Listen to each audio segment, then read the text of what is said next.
Hello everyone, I'm Sophie and I'm currently at Kachara Forest Retreat, Bentong, Malaysia. And this is the book that I'll be sharing from. A Seed Was Planted, Poems on the Path by Sam Rinpoche. This is by my guru, His Eminence the 25th Sam Rinpoche. And today we'll go into part 1, Namo Guru Be, Reflections on Taking Refuge in the Guru. As mentioned before in the editor's note by Pastor Jinai, that poems could be teachings, just in the form of poetry. And for this chapter, it's reflections on taking refuge in the Guru. So let me share a picture with you while I'm doing the reading. And right, the poetry by my guru. Alone with memories. Sadness and loneliness are my forced friends, living in lands forever foreign as I have no home. Sounds of my guru's Damaru evokes a time long gone, as it plays in my head all day long. My guru's memory I projected onto my daily life, keeps me going in a place I am forced to call home. Tragic am I living in a time that has passed, a memory that I must wake from, though I resist. My work and burden haven't any end, yet I have to trudge onto where? Is there any respite from my hopes and optimism? Or is it better to accept reality, which is cynicism? I long for my youth not for the false hopes it promised, but to hear the sound of my glorious Guru playing his divine music on his Dhammaru again, to be warmed by his wisdom, blessed by his strength, and to feel hope again, a hope that hangs in there, but often slips away again. This was written in Sam Ladrang, Kuala Lumpur, April 7th, 2010. Let me read it again, and maybe, it will help. Alone with Memories, a poem to my teacher. Sadness and loneliness are my forced friends, living in lands forever foreign as I have no home. Sounds of my guru's Damaru evokes a time long gone, as it plays in my head all day long. My guru's memory I projected onto my daily life, keeps me going in a place I am forced to call home. Tragic am I living in a time that has passed, a memory that I must wake from, although I resist. My work and burden haven't any end, yet I have to trudge onto where? Is there any respite from my hopes and optimism? Or is it better to accept reality, which is cynicism? I long for my youth not for the false hopes it promised, but to hear the sound of my glorious Guru playing his divine music on his Dhammaru again, to be warmed by his wisdom, blessed by his strength, and to feel hope again, a hope that hangs in there, but often slips away again. In this poem, I hear so much yearning in Rinpoche. The first verse, sadness and loneliness are my false friends, living in lands forever foreign as I have no home. It's because, on the surface, because Rinpoche lives in Malaysia, and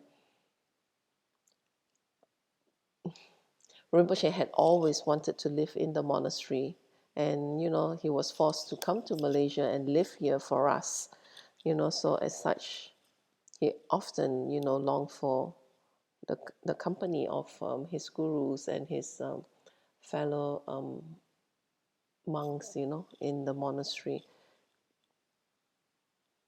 And, you know,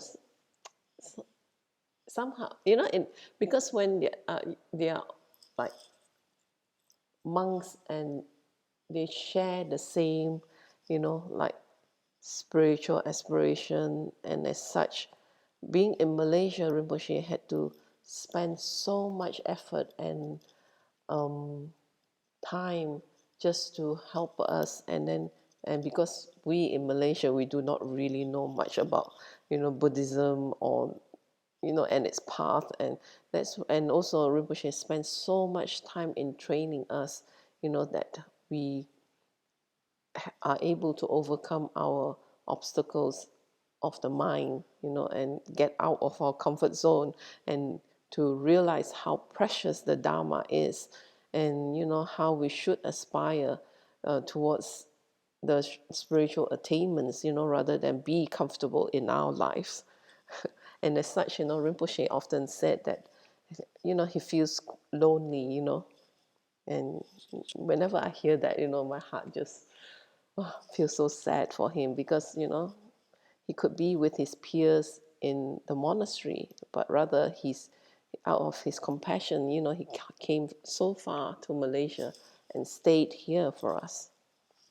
And also the Rinpoche had such devotion towards his guru, Kapche Zong Rinpoche, and even just a mere 6 months that Rinpoche spent with his guru in LA had created such lasting memory, and and Rinpoche made the promise to his guru to join to be a monk. And even knowing that his guru has passed into clear light, Rinpoche still kept the promise of going to India, where the monastics are, and became a monk, as he kept his promise.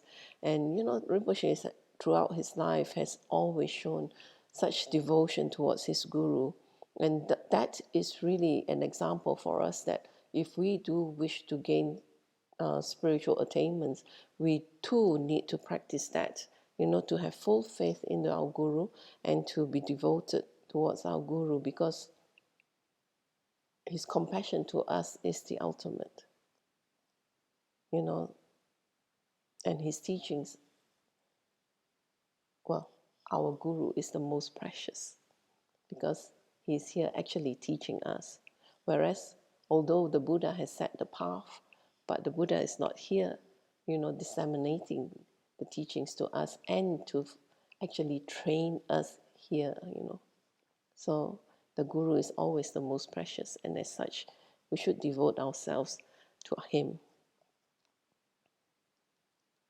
And these are just memories of Rinpoche, how he misses his guru so much, and long to hear, how he recalls his guru playing the Dhammaru. Actually, those are the practices that Rinpoche, uh, gain also.